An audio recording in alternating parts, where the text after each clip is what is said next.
magetsi acho tikuita hafu hafu nekuti ane ariko hafu hakuna saka zvikura kuti mamunzwa muterere.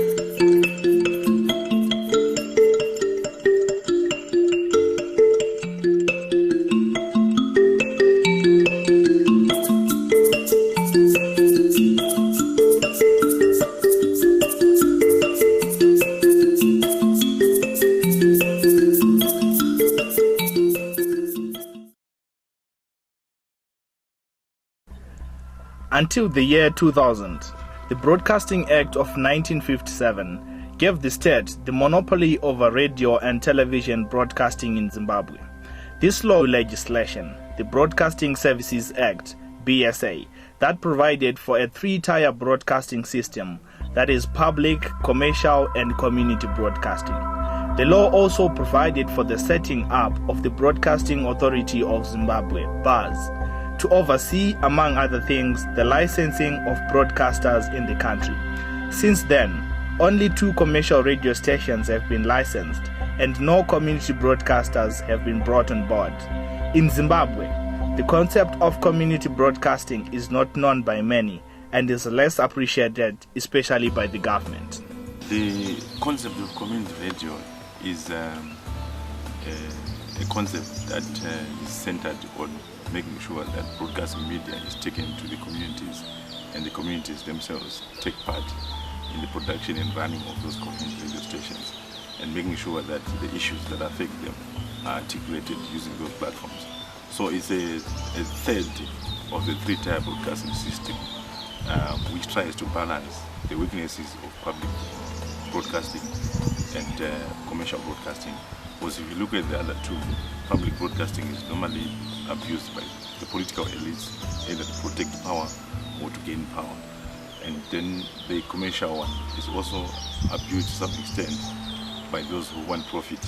So for as long as something is bringing profit, it doesn't matter whether the communities are get benefit from it or not. So community radio is coming between the two to try and take care of the weaknesses of the two. Community radios are, globally, I can say they are a very old phenomenon. But in Zimbabwe, there is that appreciation amongst the communities of a need for platforms of expression like community radios, though in essence we have never licensed one. Community radios take shape from the, if you want to be historical, from the old models of Padare, where people would just meet in colonial Zimbabwe, people would just meet and share issues Padare. We would discuss anything from social lives, empowerment models, development, and politics. And that model now has been superseded by technology to develop what we are now calling community radios, whereby you do not need to be physically at the Padare, at the well, in the shade of the mountain to discuss issues, but you can do that now via the radio, phone-in programs or other radio discussions. When you're looking at the public broadcaster, all the 4 stations, they give a little bit of some space to other languages, so-called minority languages. For me, that is not enough. And in most cases, the time that is given is not the communities themselves expressing themselves in their own local language. It is a presenter who's covering a certain issue in their language. The same applies with commercial radio. It doesn't even have space for other languages like Tonka, like Kalanga, like our constitution recognizes 16 languages as official languages, and to have commercial radio, I mean both of the commercial radios that you have don't have space like that. So they are not doing enough. They are not doing justice to that. And I think community radio will come in to really address that problem, because you'll be having a community radio as a platform for that local community to express themselves in their own language, and it is the people from that community who will be speaking on issues that affect them. So I actually think that's one of the goals or objective of community radio, to promote local culture, promote local language, promote local practice and norms. that protect the continuation of that community. So they are not doing enough, and I think community radio will do justice to that. A lot of people in this country do not have even the meager resources to buy and purchase newspapers, and the only alternative media that they can use that can clearly articulate their issues, that can even go down and speak in their own languages, is the issue of community radio stations. If you look at newspapers, you're looking at issues of accessibility. How many people can afford $1 every day to buy newspapers? Most of them can't afford. How many people are literate to understand the issues? And in terms of coverage of issues, in this community, the newspapers are covering the elite people, and the man on the ground doesn't get coverage. So in essence, you would need community radio stations in order to articulate people's issues effectively. The term community has had various interpretations in the context of community broadcasting. Communities are not always organic or geographic, but some are communities of interest. Some of the initiatives for communities of interest in Zimbabwe are Nkai FM, Y-Star FM, and Radio Chiedza. Communities of interest are a very important part of the community radio sector. They help us celebrate differences because people were different, and those differences are highlighted by these communities of interest. I have a wife, and when we go out, I drink Sprite and she drinks Coke. And those are basic differences that we must live with. So when we have communities of interest, we are simply celebrating those differences as exhibited within our communities. Unfortunately, as Zimbabweans, we are sort of schooled to believe that to be different is a curse, and we fight over differences instead of celebrating them. So the idea of communities of interest is there to help us celebrate diversity and mutually agree on our differences. In community radio, volunteerism is an essential exercise, and to that effect, volunteers constitute a larger part of the staff in a community radio. Volunteerism is a concept hinged on making sure that community radios are run by members of the community they serve. And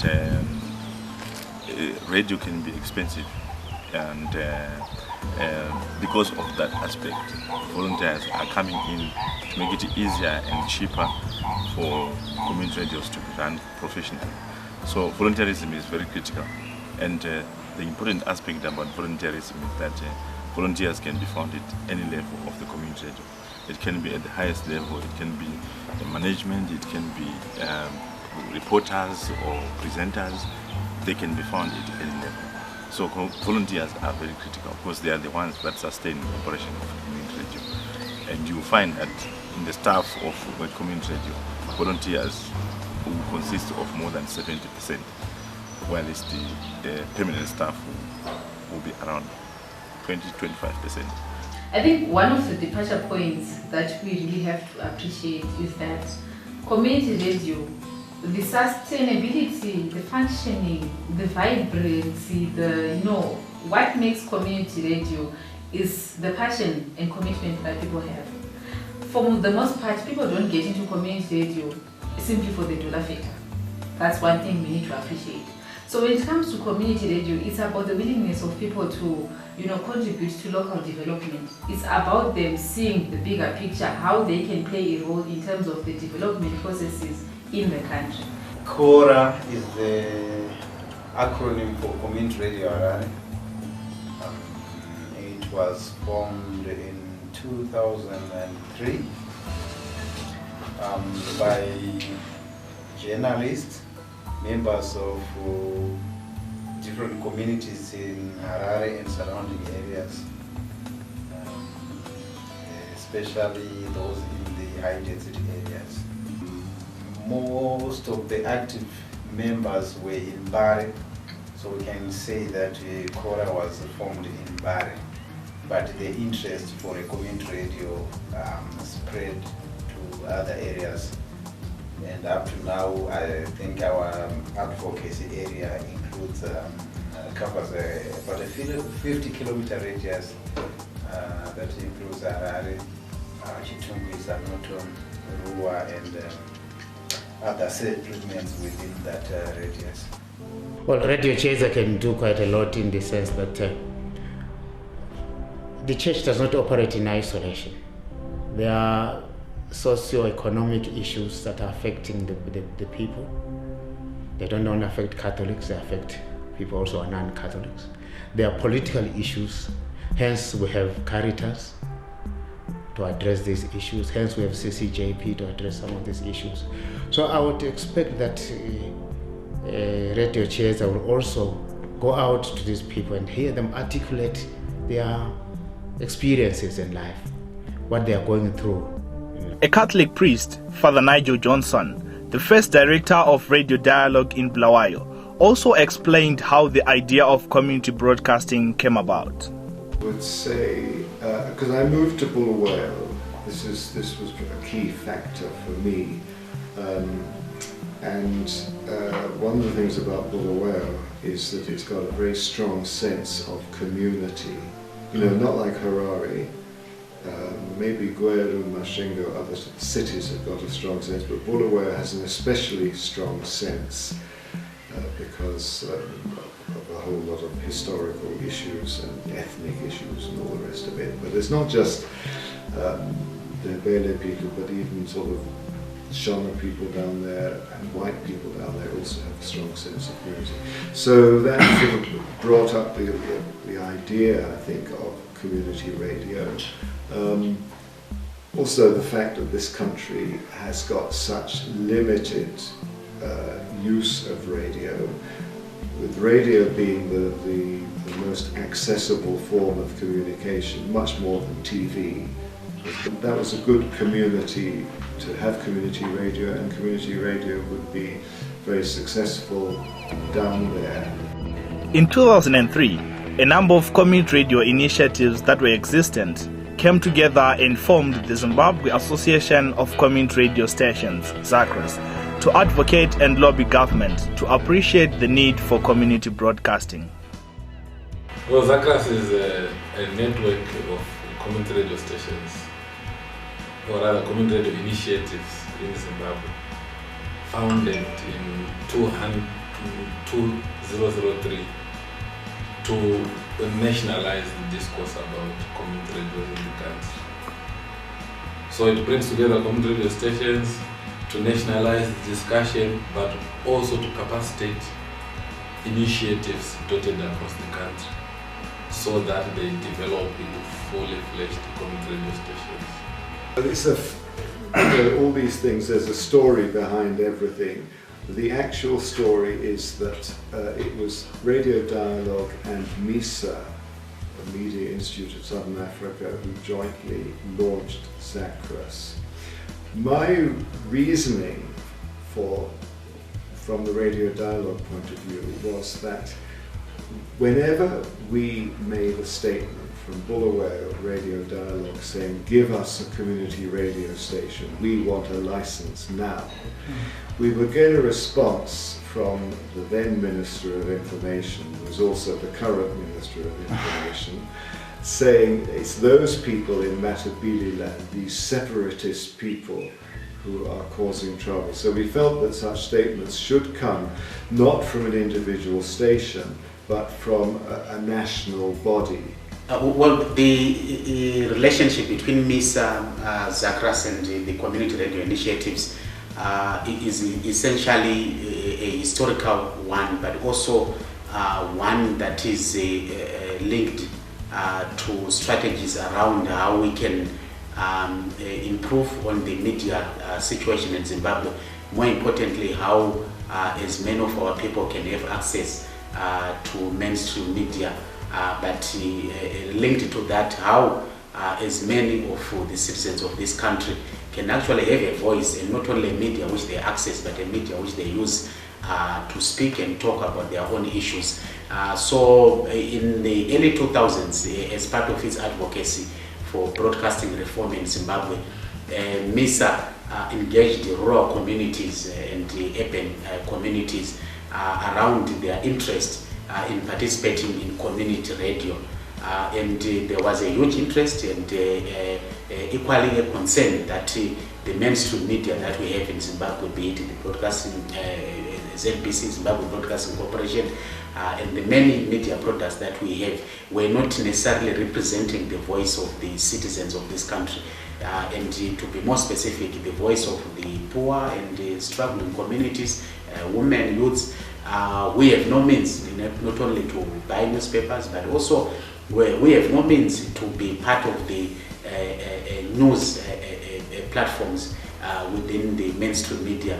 And they also noted that the issues that are captured by the mainstream media, be it ZTV News, ZBC Radio, be it the mainstream newspapers, are not stories that tell their own life. They are not stories that tell their own concerns on political, socio-economic issues, on cultural issues, the struggles that they are going through, but more importantly also the aspirations that they have as a community. So the mainstream media that we have in Zimbabwe then has that challenge of not representing the ordinary citizens. So out of those discussions, MISA assisted those communities to start what we called then community radio initiatives, and there was a huge interest, and those communities went on to set up their own bodies to advocate for licensing as community radio stations, and it is those communities that have come together to form the Zimbabwe Association of Community Radio Stations. So they have grown from being just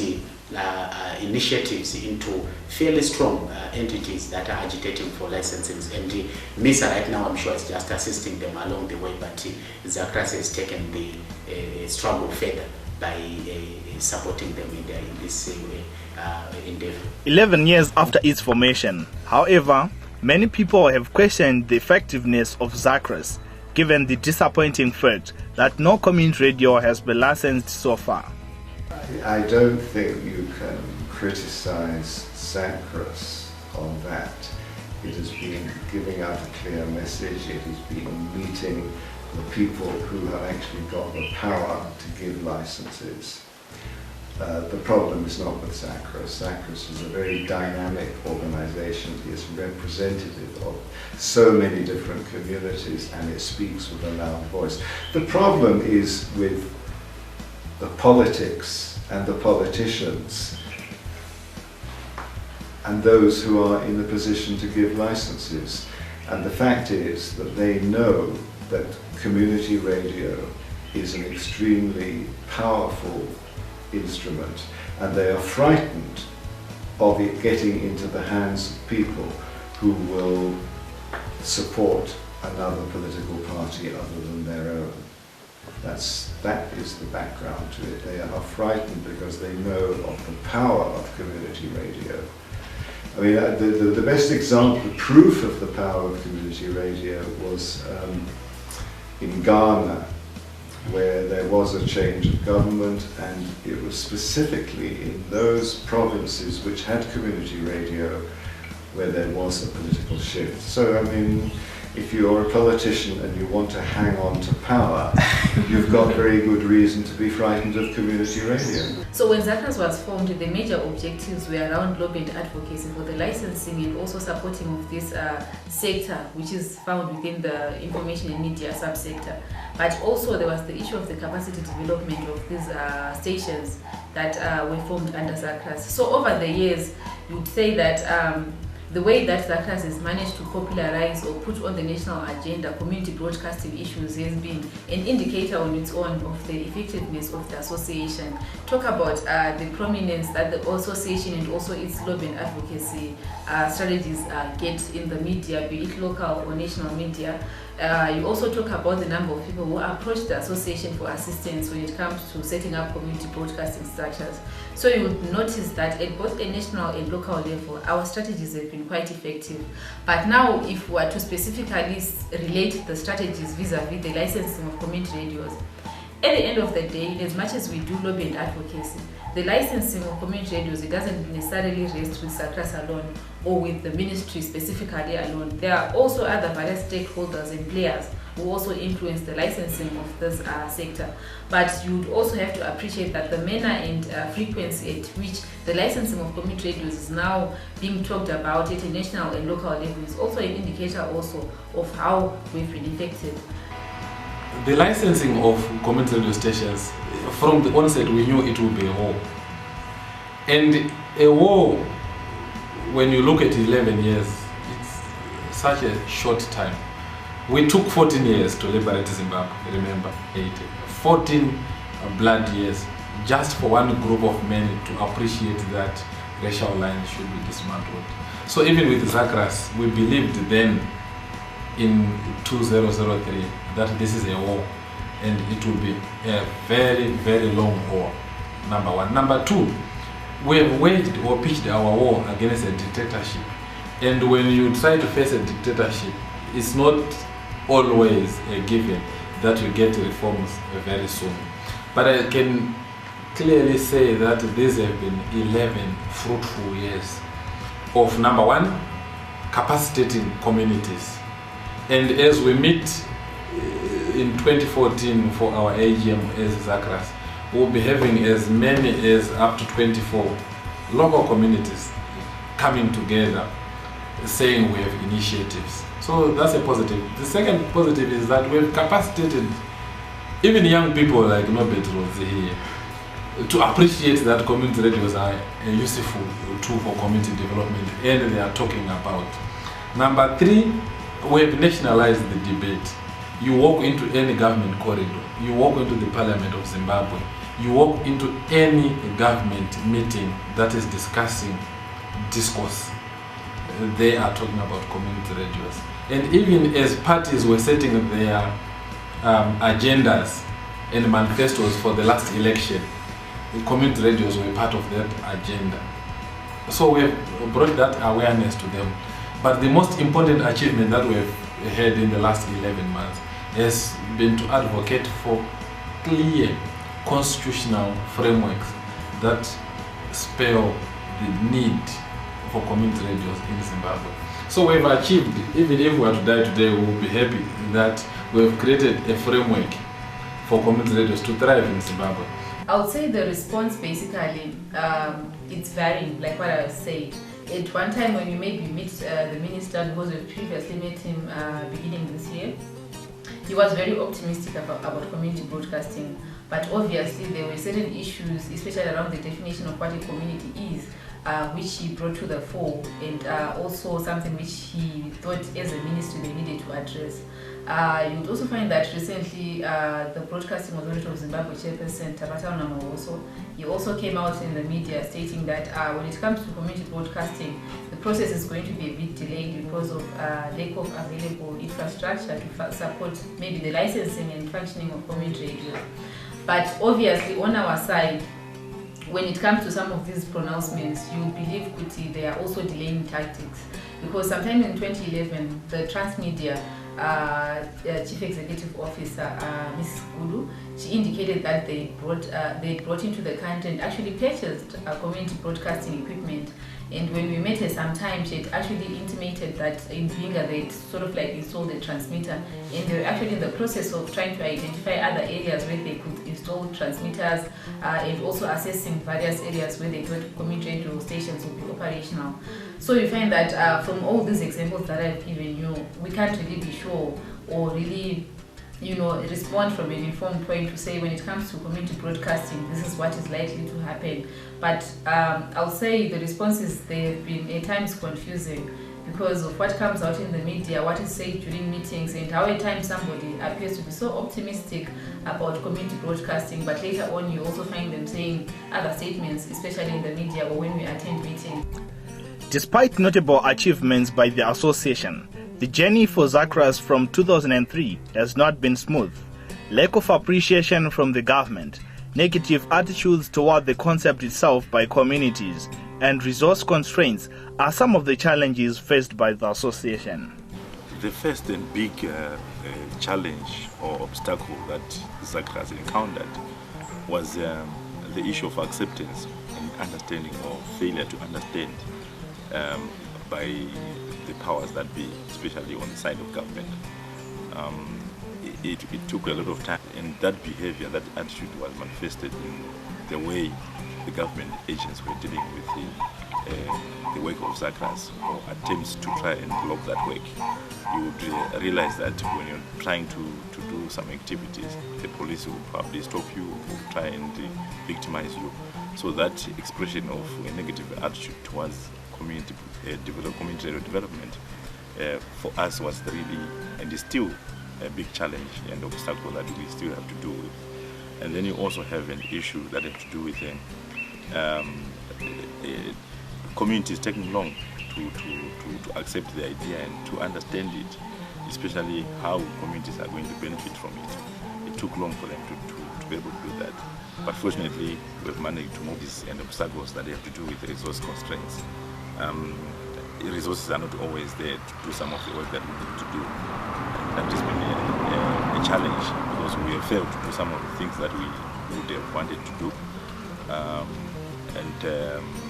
We continue to have those challenges, even if we have support from different well-wishers.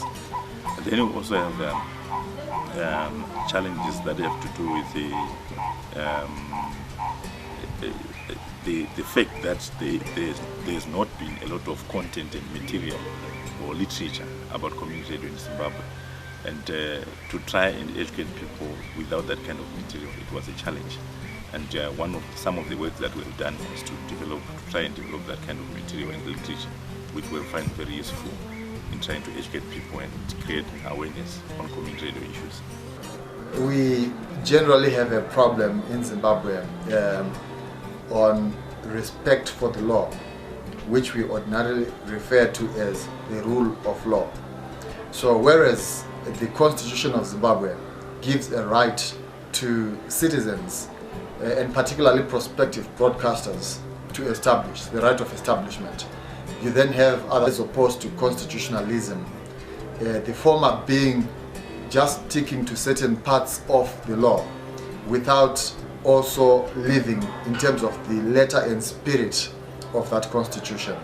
The problem therefore in that particular instance is the lack of respect by authorities for the law, being the Constitution of Zimbabwe and the attendant statutes. Those incidents should be condemned. They fly in the face of the right of the right of citizens to express themselves and media freedom, as specifically provided for by our law and also through regional and international instruments. On 3 May 2014, SACRAS was unconditionally barred from commemorating Press Freedom Day in Harare by the police, despite having been given the clearance to hold the event. The police had issued a letter that revokes their earlier clearance given to SACRAS and MAS for the World Press Freedom Day function. The clearance for the event had been issued on the 16th of April, more than 2 weeks ago, when participants got to corner of Chinhoyi Street and Robert Mugabe this morning. They found out there were police people or personnel deployed in full riot gear there to disperse the crowd. They then proceeded to pronounce another letter, or rather to produce another letter dated the 2nd of May, which was written yesterday, stamped this morning, that was to the effect that our march and celebration was deemed illegal, therefore it to be cancelled. There are two specific, at least two specific constitutional rights that were violated in that particular instance, being media freedom, because it was a grouping of journalists that was going to come together in advancement of the precepts of their profession. You also have the right under the Constitution to demonstrate. Every citizen is entitled to demonstrate and to express themselves in other forms other than writing and speaking. Marching is a form of demonstration or expression, and therefore those two rights were violated. But why would the police do this? Can only push the blame and leave it still at the door of the ministry. Like I said, our appreciation was things have changed, but things have not really changed. We were of a mistaken belief that we were dealing now with the new Jonathan Moyo, who is enjoying his second coming, forgetting that Jonathan Moyo as an individual, he represents interests of other institutions that are archaic and do not believe that a vibrant media is good for the development of the country. I do not share the view that this is confusion or so on the part of different arms of the government. I insist that this is a well-planned and calculated maneuver, especially by the Minister of Information, to make sure that journalists do not get together to interact and commemorate this special day. Because our coming together always creates space for people to question, especially to evaluate what has happened ever since 22 May when we adopted a new constitution, that is Section 61, that favors the emergence or presence of a free press in a country. So this was going to be a platform where we would say, Comrade Jonathan, besides the positive statements that are merely words that we have used in the last year, what are the practical things that are there on the ground that show that we have really moved in terms of embracing Section 61 of our new constitution? Some people think the delay in licensing community broadcasters is a maneuver by the state to retain political powers. I don't foresee the licensing of community radio stations taking place anytime now, for a number of reasons. Like I've already stated, the law is not friendly, the political situation is equally not friendly. Our political leaders are distracted by their own political infights, fighting that is ongoing. We don't have progressive minds leading our state institutions like the Broadcasting Authority of Zimbabwe. These are led by dinosaurs like Dr. Tavatona Maoso, who thinks that it is only the state that has a right to broadcast and not they open up the sector. So until that time when Zimbabwe has progressive minds, progressive laws, we still have challenges, but it is up to communities to continue fighting. It's a struggle. It's not a walk in the park. With this delay in licensing, it's difficult to guess if Zimbabwe is ready for community broadcasting for both technological and socio-economic reasons. Citizens are just like citizens in every other country who desire to talk, and that desire is captured as a fundamental right in the Constitution, if you read Section 3 of our Zimbabwean Constitution. So Zimbabweans, because they are humans, they can talk. They are therefore ready for community radios or any other platform that allows them to talk. The authorities in every country will never allow for community radios or any other democratic platform to flourish. They will never be ready, they will never allow for that. But what must happen in essence is citizens and the residents, wherever they are, must always take the initiative to force the authorities to allow them to talk. Zimbabwe, in the context of political leaders, will never be ready, but citizens must force and get that opportunity to talk. When we went around in the last few months doing MP consultations, it was clear from Harare to Binga, from Lawayo to Mutare, every community, more than 98% of the meetings that we had as an outreach, trying to seek public views on the state of the media in the country. Every community demanded that we want community radio stations. So people are ready. The authorities will never be ready, but they must be forced to be ready. Zimbabwe is ready. Yes, Zimbabwe is ready. It's very simple community broadcasting. All you need is a microphone and a transmitter. It's not a big deal technologically. The people are ready. My experience in Bulawayo Radio Dialogue, the people that have been ready for years. The problem is those who have the power, the authority to give licenses, are they ready? Now, what might happen is that they will say, oh yes, we're giving community licenses, but they will be very careful to select who controls those stations. They cannot risk those stations being controlled by the general people of that area. It's got to be their people who they can rely on. It's the same with community, with commercial radio. I mean, the license has been given to those that they think they can rely on to support those in power. Despite such a gloomy forecast, community radio initiatives are optimistic of getting licenses. Information Minister Professor Jonathan Moyo's unique approach to media issues has given hope to media practitioners that there might be light at the end of the tunnel. Media advocacy organizations such as MISA and ZACRAS have been training community broadcasters in anticipation of the day they will be given the right to broadcast. As a result, community radio initiatives have been set up in all 10 provinces of Zimbabwe. When it comes to capacity development, what we do is to conduct quite a number of trainings for the member stations that we work with.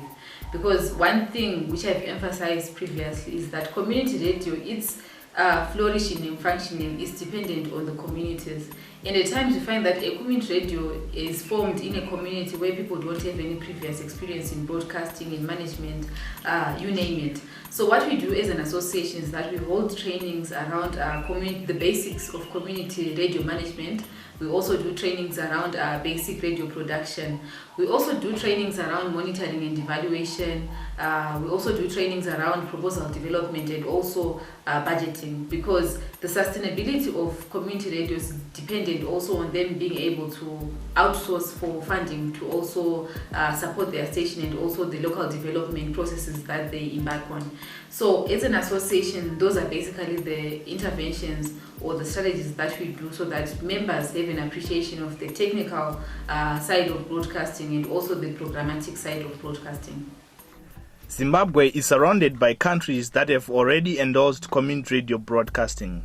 Comparing Zimbabwe with SADC countries in terms of media space, framework, appreciation and content, some people have argued that ours is the worst, and they seem to be justified. In terms of a comparative analysis within SADC, both in terms of content and frameworks, Zimbabwe is probably the worst country in terms of media space and media appreciation. We used to have the worst frameworks but better content than Malawi, Botswana, Zambia. But now those countries are way ahead of us. But for you to understand it better, or rather to dramatize the point, you can simply use two countries, Mozambique and Malawi. For long, Zimbabweans have loved those countries and thought they are the worst in terms of anything that you can think about human development, media included. But if you walk into Malawi right now, you would realize that they have a diverse media and they have a thriving community radio sector. The same applies to Mozambique.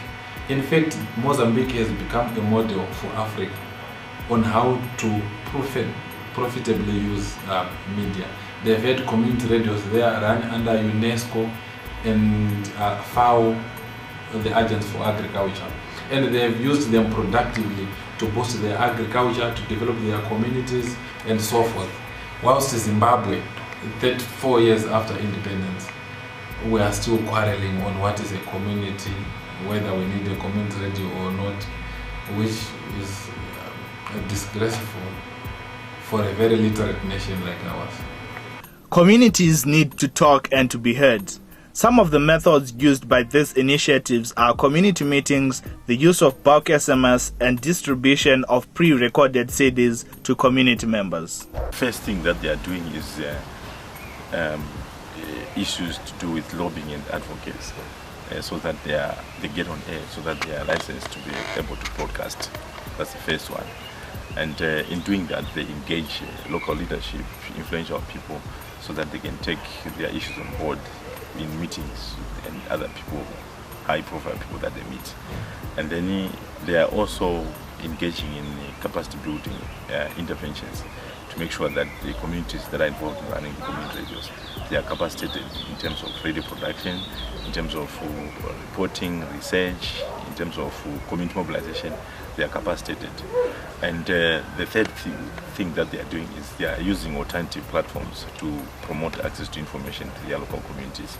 For instance, they are using ICTs, social media, and mobiles for people to be able to access information and express themselves.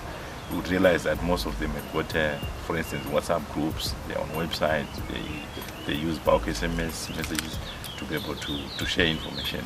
So those are the three areas that they are really working on. Lobbying and advocacy, first. The second one is capacity building. The third one is using alternative platforms of communication to promote access to information and free expression. We're working with the MISA, the Media Institute of Southern Africa. They were providing us capacity training in the production of CDs. We're packaging our programs on CDs. We're also doing road shows and community meetings. The focus during that time was to raise awareness about community radio, so that the concept of community radio itself had to be understood by people. We started off recording our programs on CDs as a method of getting information across to our communities, and road shows and community meetings. And later on, we used bulk SMS messages for those with mobile phones, and we are still doing that. Currently, we've joined hands with the other community radio stations.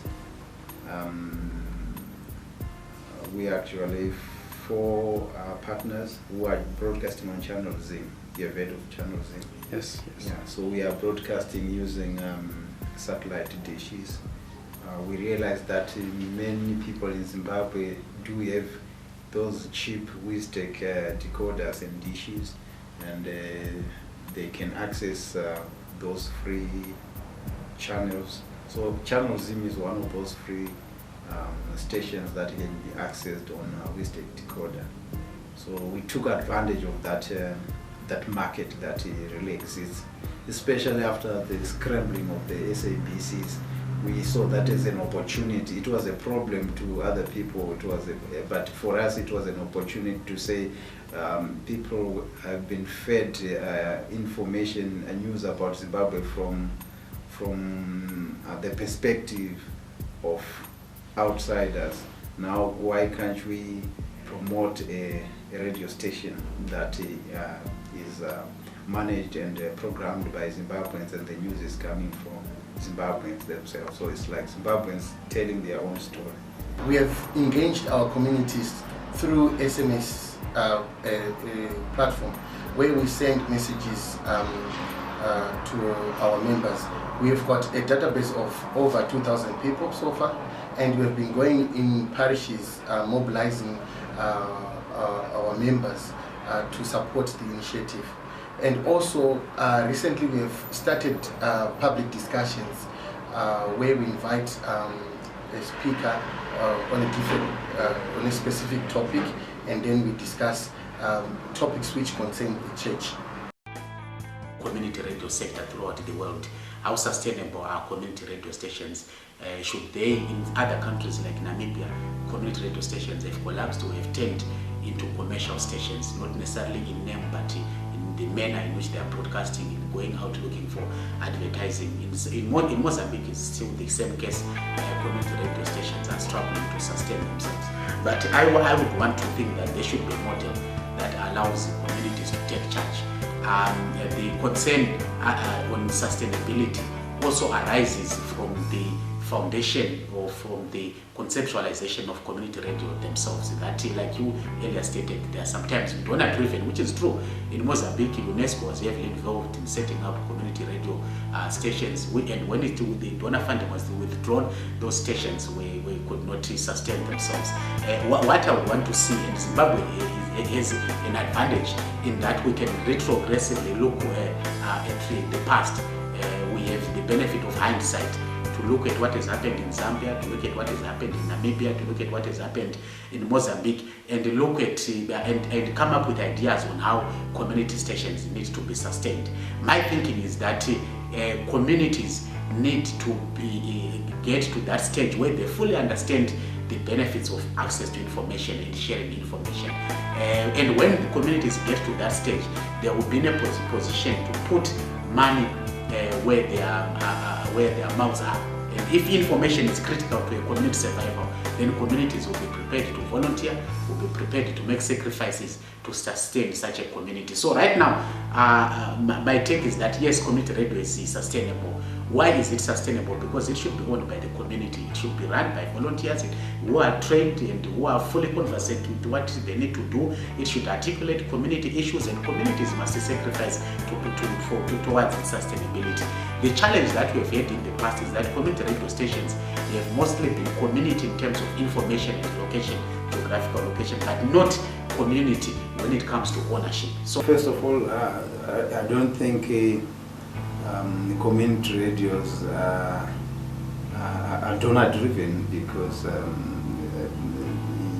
as you know, there is ACRAS, there is MISA, and these are media lobby organizations. They are not donors, so we cannot talk about anything being donor driven. And we have communities as well that are working, that are lobbying for the broadcasting of community radio stations.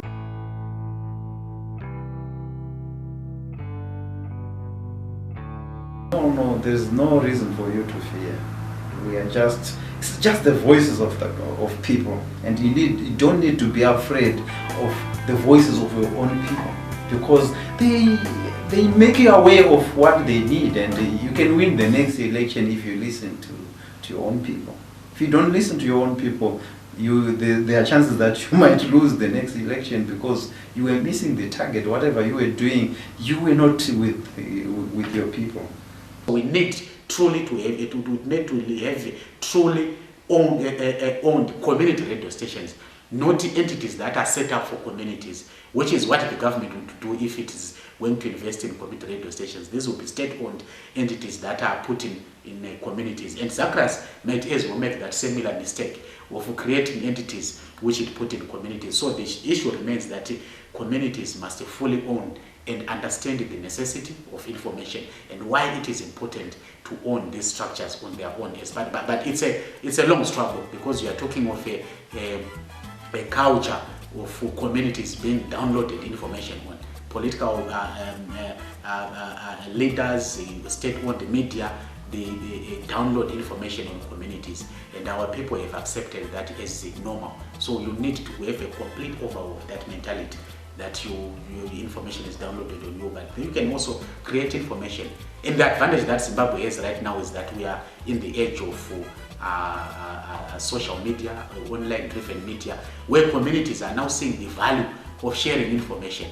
The mere fact that someone has a Facebook page, they put their picture there, tells that they want to be heard, they want to be seen. So community radio in this age, at least for Zimbabwe, is coming when we are sort of at an advantage in terms of where the technology is. And what we've created in that constitution, under both section 3 of the constitution that talks about the values, as well as sections 59 to 62 of the constitution, will never be taken away by any political party unless Zimbabweans choose to go to a referendum. Media freedom will not be given to us by these politicians here in Zimbabwe. Media freedom will not simply flow from that section 61. For us to achieve media freedom, we have to stand on our feet and demand. And the amount of freedoms that will only flow to us will be commensurate with our ability to demand.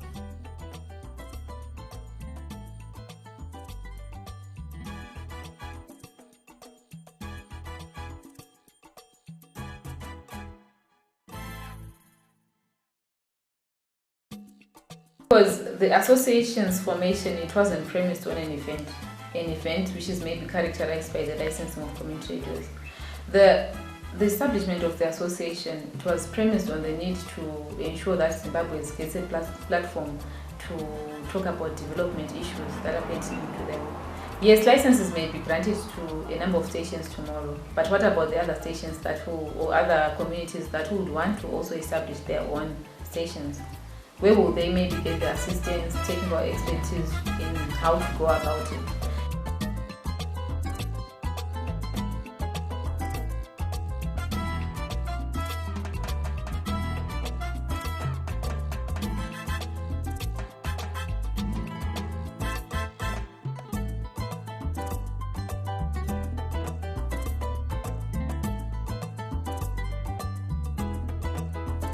Buda mchirongwa around Harare ndicho chirongwa Residents Talk pane venyuro yenyu nevenyuro yeKora FM.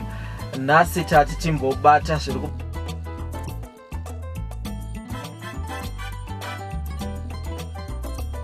gari veku Highfield uko aku Highfield kufiyo ku Egypt ndinoziva na vamwe vari kutiteerera variko ku Highfield zvekare. Aiwa nhasi tiriko kumusha ikoko pane dzaingosimudzwa nyaya dzemarara. Hanzi marara anetsa, refuse collection hanzi haisi kunyatsoitika ku Highfield. Ndizvo here phone number dzedu dzichiti 0771 611 7